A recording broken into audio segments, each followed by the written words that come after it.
Dans un de mes vieux journaux intimes, il y a écrit réfléchir la différence entre la souffrance dans l'hindouisme et la souffrance dans l'islam. C'est vraiment une question qui me taraude depuis longtemps, depuis des décennies comme ça. C'est un vieux, vieux journal intime. Et des fois, je les relis comme ça, vous faites ça. Et en fait, j'ai pas résolu hein, la question, je vous dis tout de suite. Mais en fait, plus j'ai étudié, questionné, médité sur la question, et plus la réponse, elle devient complexe, évidemment. Je crois que ça fait toujours ça pour les questions du subtil, de la philosophie, de la religion, etc.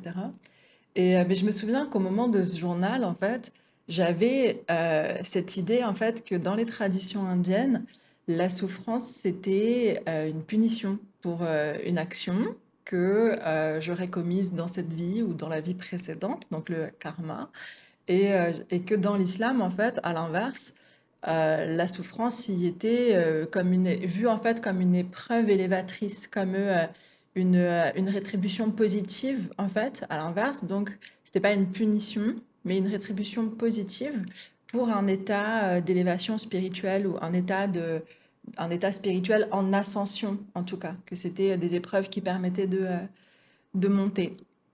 Et en fait, la grande distance entre ces deux points de vue, je la trouvais vraiment bizarre et j'avais besoin de résoudre ça. Bon, aujourd'hui, je sais que il n'y a pas deux points de vue, en fait, que c'est beaucoup plus complexe que ça et qu'il n'y a pas une réponse et une vision dans ce que je croyais être l'hindouisme et qu'il n'y a pas une réponse et une vision dans ce que je croyais être l'islam et que ce sont des traditions qui sont vraiment multiples. Mais il y a quand même quelques endroits où on peut trouver des pistes de réponse, des pistes de réflexion, des premières traces de réponse à des endroits qui me plaisent beaucoup. Et venez, je vous explique.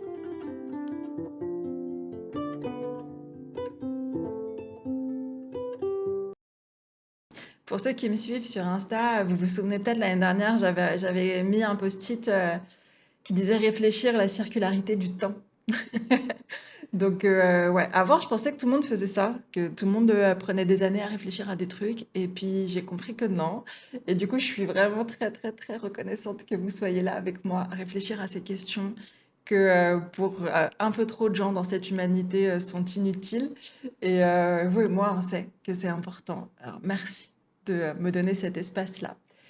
Donc voilà, perso, je réfléchis à des trucs pendant des années et pendant ces années, il y a eu la question de la souffrance que je n'ai pas résolue, mais j'ai quelques pistes que je vais regarder avec vous aujourd'hui. Donc on va regarder euh, comment Rumi parle de la souffrance, comment la Bible, le Coran parle de la souffrance à travers l'histoire de Job. Rapidement, je vais pas vous lire les textes bibliques, j'ai compris que c'était long pour vous. Et ensuite, on va aller à la réponse que je préfère, celle des frères en pureté. Si vous avez vu ma vidéo sur le karma, donc la dernière vidéo que j'ai faite, vous vous souvenez donc du concept de justice rétributive qui figure une autorité universelle qui nous récompense selon la manière dont on a agi. Donc qui nous récompense ou nous punit selon si on a bien agi ou mal agi.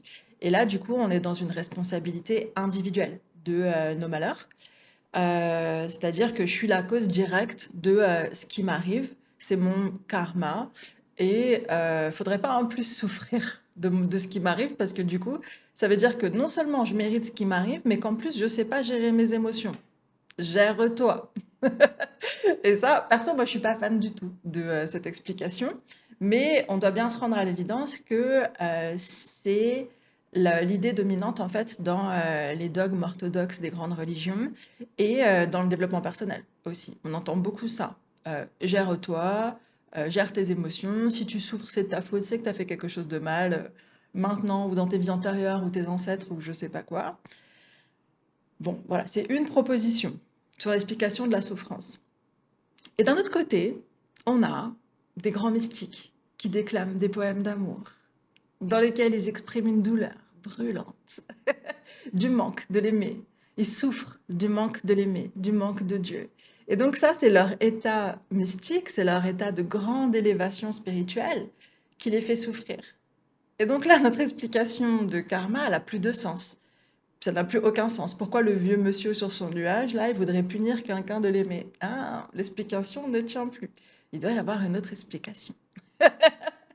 Et là, attendez, parce que avant de continuer, quand même, je prends le truc un peu à la légère, je rigole et tout ça, mais on pourrait et devrait, donc petite parenthèse, entrer dans la gravité de cette position qui dit que chacun mérite sa souffrance, chacun est responsable de sa souffrance, parce qu'il a mal agi et ou parce qu'il ne sait pas se gérer. Et alors que clairement, les personnes qui sont, généralement les personnes qui sont dans une grande précarité physique ou psychique, elles le sont à cause d'un système oppressif système qui est maintenu, qui est créé et maintenu par des personnes qui ont hérité des privilèges acquis par la violence, donc par des actions qu'on pourrait considérer comme mauvaises. Donc les personnes privilégiées qui bénéficient de ce système, euh, peut-être qu'elles souffrent, mais la, la précarité, la souffrance, disons, objective, physique ou psychique, euh, elle est systémique et pas individuelle. Donc quand on parle, et souvent on en parle simplement parce qu'on n'y réfléchit pas. Et en fait, on dit ces choses, comme je disais dans la vidéo sur le karma, on dit ces choses sans les réfléchir, de ah, il m'est arrivé ça à cause de ça, ah, s'il m'arrive ça, c'est parce que j'ai pas bien fait correctement ou quoi. Non. La vie, elle est plus dure pour certaines personnes à cause d'un système inéquitable et elles s'en sont pas responsables individuellement, collectivement. Euh, voilà. Donc, quand on réfléchit pas à ces questions-là, on peut vite tomber dans des explications simplistes. Et dans l'épisode de Job qu'on va voir tout à l'heure, la Bible dit que ces explications, elles sont mauvaises. Par exemple, je ne sais pas si vous considérez la Bible comme une bonne explication, mais bah, des fois, ils ont des bonnes idées. Pas que. Bon, donc notre sujet dans cette vidéo, c'est pourquoi on souffre et pas pourquoi le mal existe. Ok, donc je veux bien distinguer les deux choses. Il faudra que je fasse une vidéo dédiée sur ce qu'on appelle les théodicées, les explications de comment le mal peut exister si Dieu est bon et tout-puissant. Donc il y a plein de gens qui ont réfléchi à cette question-là et qui n'ont pas trouvé la réponse non plus, mais ils ont des propositions. Mais aujourd'hui, c'est pas ça. Aujourd'hui, c'est pas pourquoi le mal existe, c'est pourquoi on souffre. Et donc, à cette explication, on a en fait cette explication donc, qui est ingérée sans réfléchir que c'est une question de karma ou de mauvaise gestion de soi. Et on a d'autres explications plus ou moins digestes selon vos croyances et vos espérances.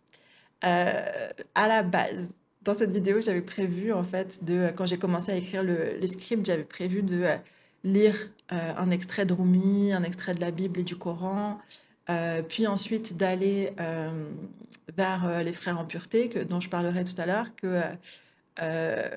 avec laquelle on va du coup finir la vidéo. Mais puis je me suis rendu compte que ça allait être trop long et que vous avez des trucs à faire dans votre vie et tout ça. Donc je vais faire plus court. Je vais juste résumer rapidement, puis je vous mettrai les références pour si vous voulez aller lire les textes directement. Donc, chez Rumi.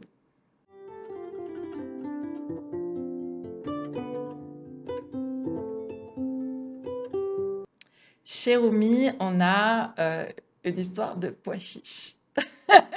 Ouais, Rumi, c'est le plus grand poète de tous les temps.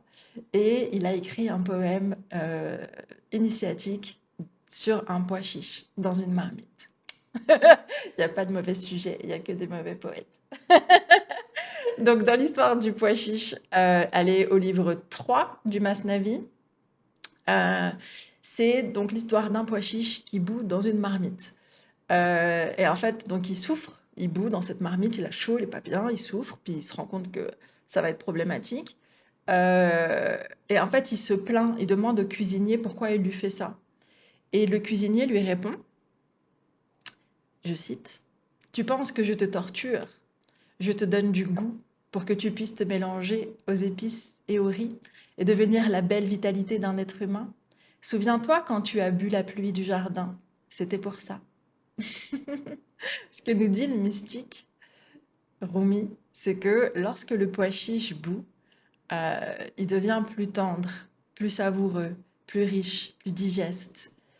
Et donc c'est un processus avec une idée derrière, de devenir meilleur.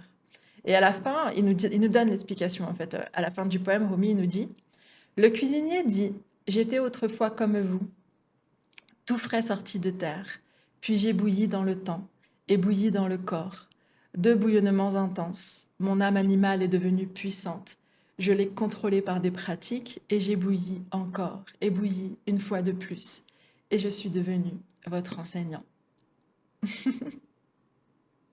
Voilà, la courte explication de Rumi, mais qui est assez jolie. Et on va regarder dans la Bible et dans le Coran l'histoire de Job.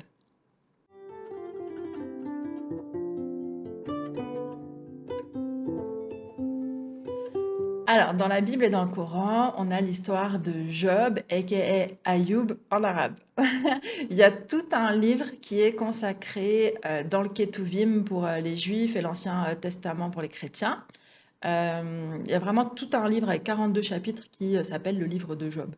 Dans le Coran, on mentionne Ayoub dans les sourates 21 et 38. Et si ça vous interpelle, regardez mon cours sur la beauté des religions. Je vous mets les liens par là dans la description, surtout dans la description de la vidéo, vous avez le lien pour le cours. C'est un cours de 10 heures dans lequel j'explique en fait les liens, entre autres, les liens et les modalités entre les grandes religions. Donc on comprend en fait comment cette même histoire de Job, elle se retrouve dans la Bible, dans le Coran, pourquoi, quel est le lien entre le Ketuvim et le reste. Ça dure 10 heures, on parle de plein de trucs hyper intéressants et donc vous avez le lien en bas. Donc Job, il est décrit comme un homme juste, intègre, dévoué à Dieu.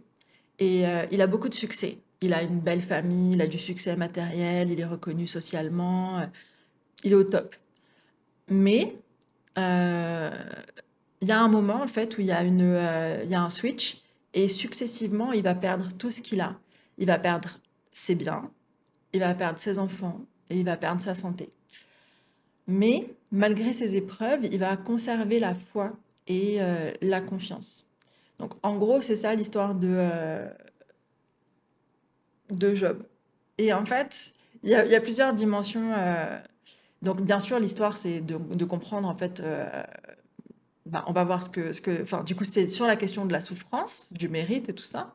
Et donc je vous fais du suspense. On verra tout à l'heure. Mais déjà, il y a une première dimension qui est assez marrante. Je reviens à mon histoire de karma de la vidéo précédente et de justice rétributive parce qu'en fait, ses amis, donc il se passe tout ça. Donc Job, il avait tout et il perd tout successivement et il continue à avoir confiance en Dieu. Et ses amis, en fait, euh, ils vont. En fait, il a trois amis comme ça dans la Bible, hein, c'est pas dans le Coran, dans la Bible, il a trois amis comme ça qui vont lui expliquer que s'il souffre, c'est de sa faute, qu'il a fait quelque chose de mal et que s'il a rien fait de mal, c'est ses fils qui ont fait quelque chose de mal. Il n'y a pas autrement parce que Dieu est juste. Euh, et en même temps, donc ça, c'est ce qu'on voit et on a ces explications des amis de Job. Et en même temps, nous, on sait, seulement le lecteur, Job n'est pas au courant, les amis sont pas au courant, mais le lecteur de la Bible sait que, parce qu'on lui explique, hein, on lui a expliqué au début du chapitre, que dans le monde divin, il se passe carrément autre chose en fait. Que Job, il a rien fait de mal, ni ses fils, et que en fait, même ses amis, ils vont être punis pour avoir dit ça.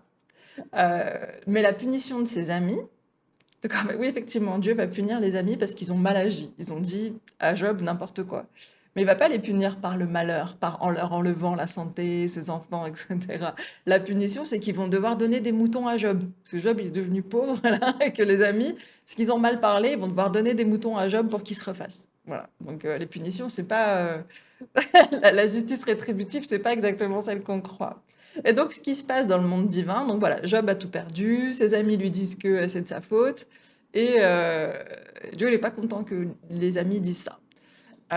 Et en fait, ce qui se passe dans le monde divin, donc ce que le lecteur sait, et que les personnages ne savent pas, c'est qu'en fait, il y a l'accusateur, donc c'est Satan, et Dieu qui font en fait un concours aux dépens de Job, de celui qui va le faire céder. Et Dieu, en fait, il a confiance dans l'amour de Job. Et Satan lui dit, il prend vraiment Job comme exemple de regarde les humains, parmi les humains, il y en a vraiment des magnifiques, regarde ma création comme elle est belle. Et par exemple Job. Et en fait, Satan, il dit que cet amour-là, il résistera jamais aux épreuves et il veut lui prouver. Donc il demande à Dieu l'autorisation d'éprouver euh, Job et on en arrive là, à Job a tout perdu, simplement parce qu'en fait, Satan, il essaye de prouver à Dieu que Job, il n'aime pas euh, sans condition, inconditionnellement. Et donc les épreuves, elles deviennent de plus en plus dures parce qu'en fait, à la première épreuve, ben, Job, il continue à aimer Dieu et donc ça devient de plus en plus dur. Et l'amour entre Dieu et son serviteur est toujours là en fait, malgré bien qu'il ait perdu absolument tout. Et donc la morale de l'histoire, qui est évidemment allégorique, c'est pas littéralement des personnes, Dieu et Satan et Job, etc. Ce sont pas des, j'utilise pas le mot symbole volontairement. Si un jour on parle d'Ibn Arabi, vous saurez pourquoi je parle pas de symbole et je parle d'allégorie. Mais donc c'est pas une vraie histoire. Il faut pas la comprendre comme voilà ce vieux monsieur dans les nuages qui parle avec un autre monsieur à cornes. C'est pas ça l'idée. L'idée en fait c'est que la souffrance c'est pas une punition. Donc ça c'est l'idée de l'histoire de Job. La morale de l'histoire de Job, c'est que la souffrance c'est pas une punition, mais c'est un mystère qui dépasse la logique humaine. C'est-à-dire que, vous voyez, dans cette histoire, en fait, les personnages humains, ni au début ni à la fin de l'histoire, ils vont savoir ce qui s'est passé. Nous, on sait parce qu'on lit le livre, mais eux, ils ne sont pas au courant. Et donc, ça nous dit que la, la logique humaine, elle ne peut pas atteindre l'explication de la souffrance de Job. Ni ses amis, ni Job savent qu'il y a cette joute dans le monde des anges. Il n'y a que le lecteur. Et alors, euh, dans cette histoire, forcément, Job, il est érigé comme un modèle de foi dans cette tradition. Job, il est érigé comme un modèle de foi parce qu'il a une confiance aveugle dans son Seigneur. Mais surtout, il est le modèle de la patience. Quand on parle de Job et de Ayoub en arabe, vraiment, on parle de la patience, de cette forme de ne pas avoir besoin de comprendre pourquoi les choses, elles arrivent, et d'accepter en fait que le mystère est plus grand que soi et d'avoir confiance. Et la confiance dans le plan divin. C'est pas, attention, c'est pas de l'acceptation, de la résignation, c'est de l'acceptation. C'est pas de la résignation, type il est plus fort que moi, tant pis, je vais souffrir en silence. Non, c'est pas ça. C'est vraiment l'idée de fidélité active. De, je sais que même si j'ai pas ce que je désire là tout de suite en ce moment, c'est pour un plus grand bien. C'est parce que le plan divin, il est meilleur que ma logique à moi. C'est ça, je crois, ce que représente Ayoub dans la tradition musulmane et Job dans la tradition chrétienne et juive. Pour ceux qui ont vu, donc autre parenthèse par rapport aux autres vidéos, parce qu'il y a un processus, il faut regarder toutes les vidéos. Abonnez-vous, likez s'il vous plaît. Et donc il y a dans la vidéo qu'on a faite avant celle du karma qui était sur Joseph, Youssouf dans le Coran, où justement je compare les personnages dans la Bible et dans le Coran. Et ben là, en fait, avec Job, on a pareil, on a un portrait coranique qui est plus lisse que le portrait biblique. En fait, dans la Bible, quand même, Job, il se plaint.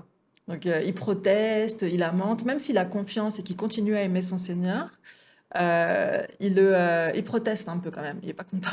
Il y a des moments comme ça. Et dans le Coran, en fait, il, euh, il dit, donc là je cite, c'est Coran 21:83, il dit, Job, Ayoub, le mal m'a touché et tu es le plus miséricordieux des miséricordieux. Donc il se plaint pas comme il peut le faire dans la Bible, là c'est vraiment, il reconnaît immédiatement en fait le bien. Le mal m'a touché et tu es le plus miséricordieux des miséricordieux. Et là, du coup, c'est typiquement une de ces histoires qui n'est pas racontée de bout en bout, comme l'est exceptionnellement l'histoire de Joseph. C'est vraiment juste, on a des références à l'histoire de Job, parce qu'on estime que l'auditeur du Coran, il est déjà familier avec ce récit. Voilà, je ferme la parenthèse. C'est dans la vidéo sur Joseph qu'on comprend tout ça. Et donc maintenant qu'on a vu un peu de sagesse soufie avec Romy, un peu de Bible et un peu de Coran, allons à mon explication préférée.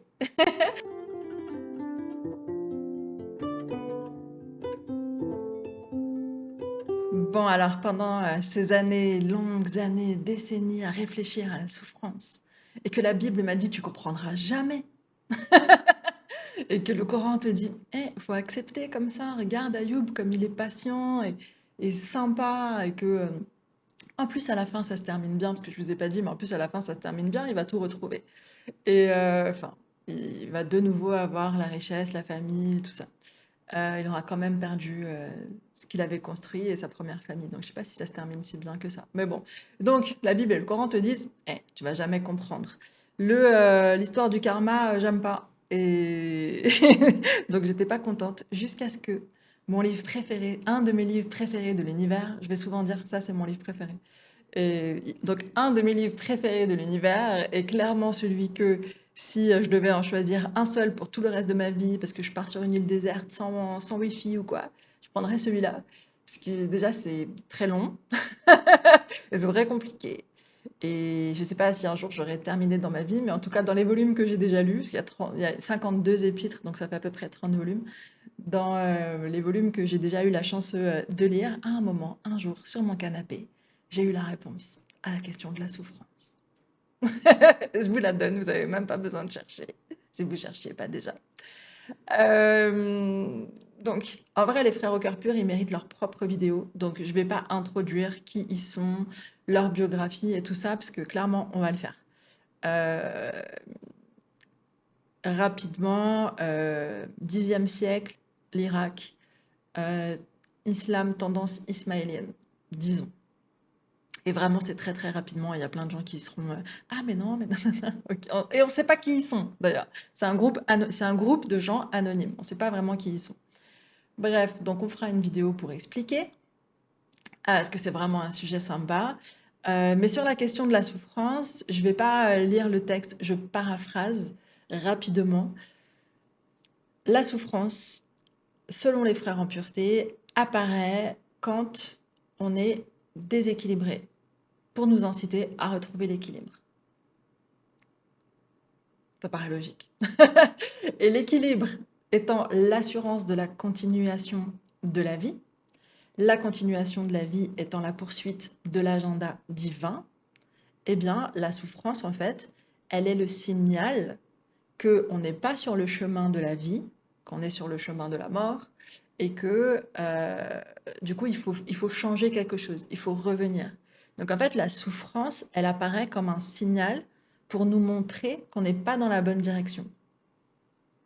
Et le plaisir, à l'inverse, le plaisir, il est ressenti quand, d'un déséquilibre, on retrouve l'équilibre. En fait, comme le plaisir de manger quand tu as faim, quand tu as vraiment faim et que tu manges un truc, quand tu as vraiment soif et que tu bois un truc.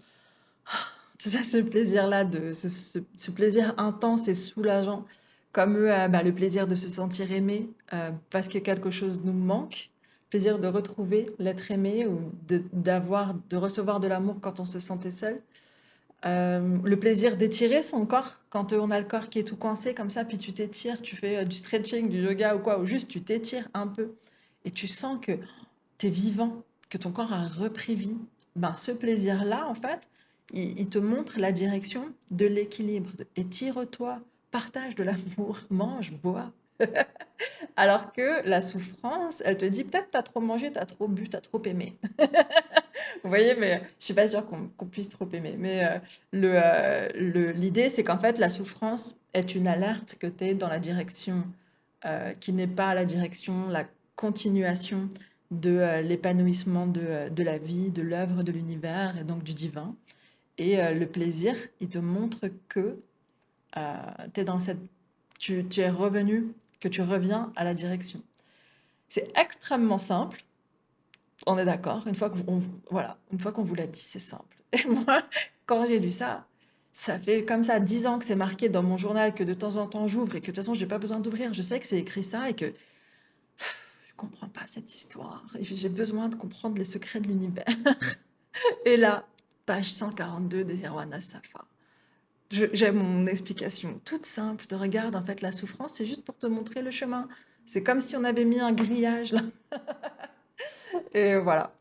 Euh, Comme vous n'avez pas mis 10 ans à avoir cette explication, je vous prie de bien vouloir y réfléchir. Même si vous avez une explication maintenant, en tout cas mon explication valable, je vous prie d'y réfléchir et je vous donne même une piste de réflexion avant de vous quitter. C'est que du coup, le plaisir, ben, il est nécessairement éphémère, puisque le plaisir, ce que tu obtiens en revenant à l'équilibre. Donc, c'est pas le statut d'équilibre. C'est que forcément, si tu éprouves du plaisir, c'est qu'il y avait souffrance, c'est qu'il y a eu déséquilibre, donc il y a eu souffrance. Et en fait, le plaisir, c'est le soulagement d'être sorti de la souffrance et d'être revenu à l'équilibre. Mais du coup, si tu es à l'équilibre, il n'y a pas de souffrance, il n'y a pas de plaisir. Le sukha et dukkha des traditions indiennes. Et donc, c'est assez facile de se tromper, de se tromper, de choisir une autre quête que celle du vivant. Et il n'y a pas de jugement, hein, on fait ce qu'on veut, on peut chercher les plaisirs. Mais du coup, les plaisirs, ils sont forcément éphémères. Dans cette explication-là, les plaisirs, ils sont nécessairement éphémères et nécessairement du côté, en fait, de la souffrance. Et là, en fait, bah, on est dans l'auto-sabotage. Je vous ai dit de réfléchir et je réfléchis à votre place. Mais bon, l'idée, en fait, c'est qu'on va ruiner volontairement son équilibre pour avoir du plaisir. Puisque quand on est à l'équilibre, il n'y a pas le plaisir. Il n'y a pas le plaisir, mais il y a le bonheur. C'est pas tout à fait pareil. Il y a le chemin de la vie, il y a l'épanouissement, etc. Mais il n'y a pas le plaisir. Et donc, pour éprouver du plaisir, on va volontairement tomber dans la souffrance. Voilà. C'est à ça que je vous laisse réfléchir. Je crois que je me suis mordu la queue parce que je viens de dire que finalement la souffrance c'était de notre faute. Donc vous avez plein de trucs à réfléchir pour voir si j'ai tort et que mon explication elle tourne en rond. Je sais pas. Entre-temps, likez, abonnez-vous, revenez, à plus.